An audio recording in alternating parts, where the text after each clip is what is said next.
Assalamualaikum. My name is Farisha Nimetina Sirsada.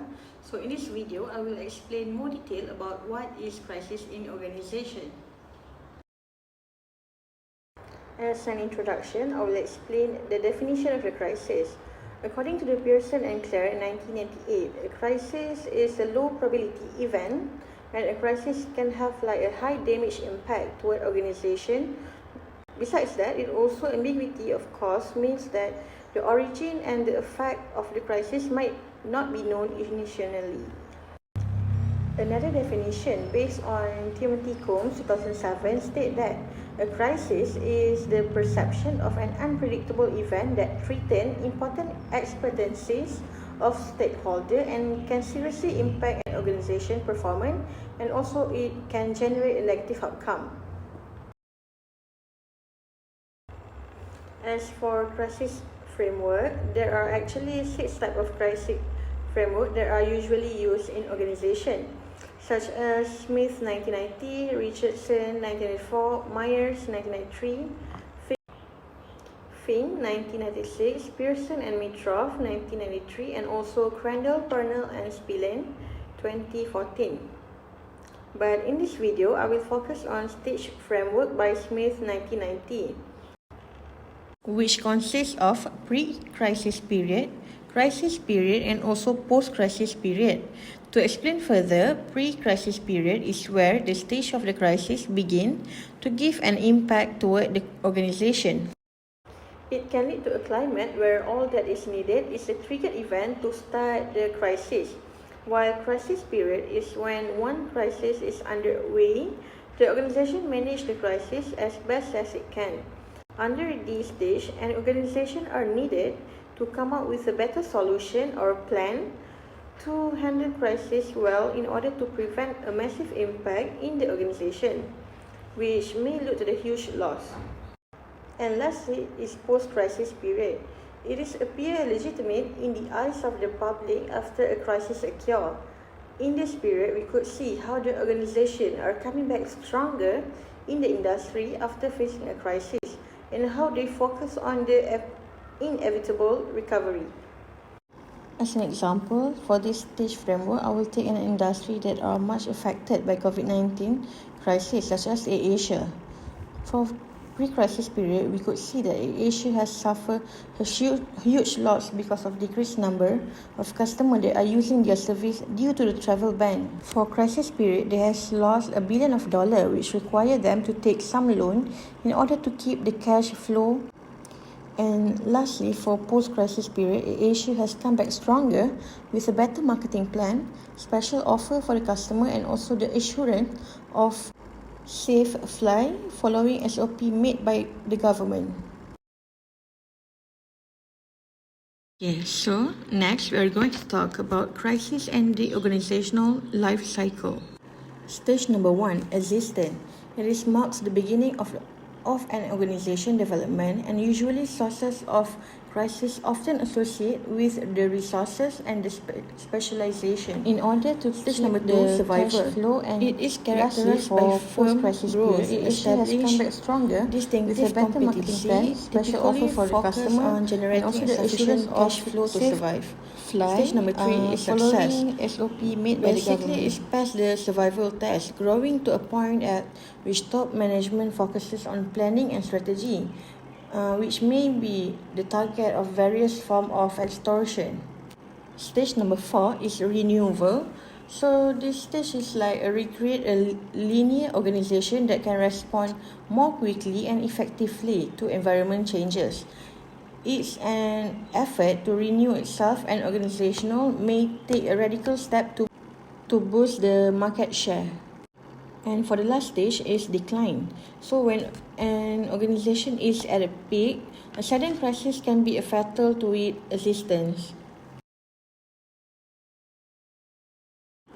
From this landscape, we could see that majority of the issue regarding crisis in organization are coming from external sources. Crises have become more transboundary in nature. It has already crosses a lot of boundaries such as geographical, functional, time, and etc. Secondly, terrorism remains as ongoing threat as terrorism acts were influenced by political ideal rather than religious, one that which caused loss in organization. Thirdly is social media and the internet intensify the effect of a crisis. It is because it has become a medium to spread negative information and also misuse platform to hack an organization. Next, human-induced misstep are at the core of majority of crises. Sometimes a crisis could also start from a human error or even a sloppy management. Second last is environmental damage and sustainability of a resource cause crisis to have a global impact.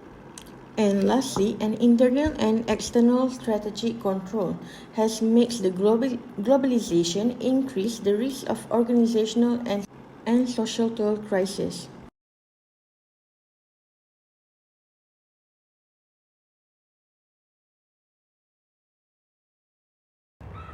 Next, I will explain more about strategic approach to crisis management. There are actually four key distinctions of a strategy orientation perspective. It is based on a systematic, comprehensive analysis of internal attributes such as like strength and weakness, and factor external to the organization such as opportunities and threat. A strategy orientation consists of a long-term and future-oriented, distinctively opportunistic, and also involve choices. Next is a strategy approach process.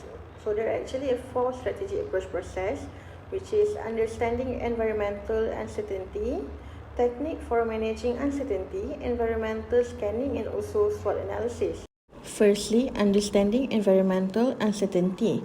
Higher ranking position must develop a systematic process to obtain information about the organization environment. Uncertainty occurs when decision makers lack current sufficient or reliable information and cannot accurately forecast future changes. Secondly, technique for managing uncertainty.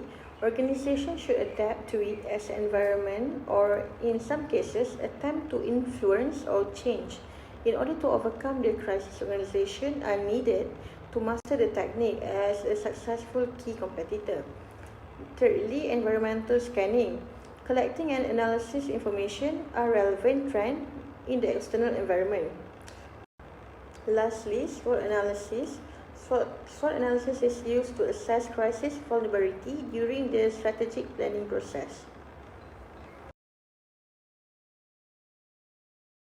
So, as we are learning about crisis in organization in this video, so do you think that forming the crisis management team and crisis management plan is important in organization? Yes, it is true. As we know that forming the crisis management team and crisis management plan is very important, so we're going to talk about the need of crisis management team in organization. So every company should have this CMT, known as crisis management team, to be fully prepared in order to facing the crisis. The CMT can be counted as the most effective and appropriate starting point for a serious crisis planning. Once the crisis management team of the organization are ready, it will make it much more easier to construct a crisis management plan.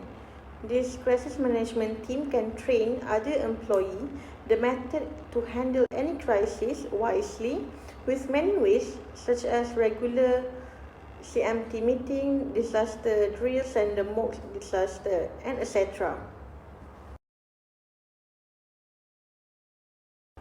Okay, now we will continue with the organizational strategy and crisis. So let's start with the definition of the strategy itself. Strategy is a definition of higher ranking position plan to develop a sustained competitive advantage so that the organization mission is fulfilled, while the strategy management meaning is a broader term and involves top management analysis of the environment the organization operate in, as well as the plan for implementation and control of the strategy. Okay, next we are going to talk about three levels of strategy, which is corporate strategy, business strategy, and also operational strategy. So for corporate level strategy, it is related to the overall scope of the organization. It is structure and financing and the distribution of the resource between its different constituent part. It is consists of industry of dimension and also growth dimension, such as like Sam the B company. So for business level strategy, it is a business level refer on how the organization compete in a given market. It is approach to product development and to the customer. As for operational level strategy, it is concerned with how the various sub-unit marketing, finance, manufacturing, and so on. It is mostly contribute to the higher level strategy. So moving on to the crisis management subunit, which is taking action when disaster hit. I will explain more on crisis management part, which is action when disaster. There is a few strategies that can be applied at the beginning of a crisis. The first one is a leadership of the CMT. Second is situational assessment. Thirdly is mitigation strategy. Next is initial communication, and lastly is information need. So basically, a good leadership of the crisis management team are the key of the success of a company in order to overcome the crisis. It helps the structure and resource necessary to accomplish crisis response and containment. Besides that, it can be a major support for the organization and also the employee to be more motivated during this crisis period. As for situational assessment, it is an awareness of knowing what is happening in the organization and also to predict how the crisis may evolve in the organization itself. Next, for mitigation strategy, flexibility must be maintained because a crisis situation can change almost hourly. Because of that, there is a few steps that can be used, which is first step, alert and assemble the crisis management team. Second step, collect all the relevant information. Third step, assign the task and continue fact finding. Step number 4, develop solution alternative. Step number 4 is to develop solution alternative. And step number 5, to implement the chosen solutions. And second last is to communicate with the media about the crisis. And last one is to review what happened about the crisis that happened in the organization. For initial communication, the organization may have to move quickly to make first statement to the media by make use of social media tools like internet to communicate with their stakeholder, communicate about what is known about the crisis and what is being done to remedy the situation. Lastly, for information need, affected employee from all divisions of the company must share a common and systematic approach to obtain the utilized information to overcome the crisis. Basically, in this situation, organization need to take a wise action considering what is the best alternative that can be chosen and how they should face the crisis wisely without panic. In order to understand more about this topic, I will give an example like banjir kilat that recently happened in Shah Alam Section 13 and Kelang. There is a big number of families are affected by this unexpected crisis. As a good leader, Malaysian government are supposed to hand a basic necessity and aid to the victim because they are really need those kind of thing, and the victim are still in trauma situation about the crisis. Besides, the government should make a first statement of the situation in order to give assurance towards them that all the things is under cover, under control, because it somehow will make them less worried.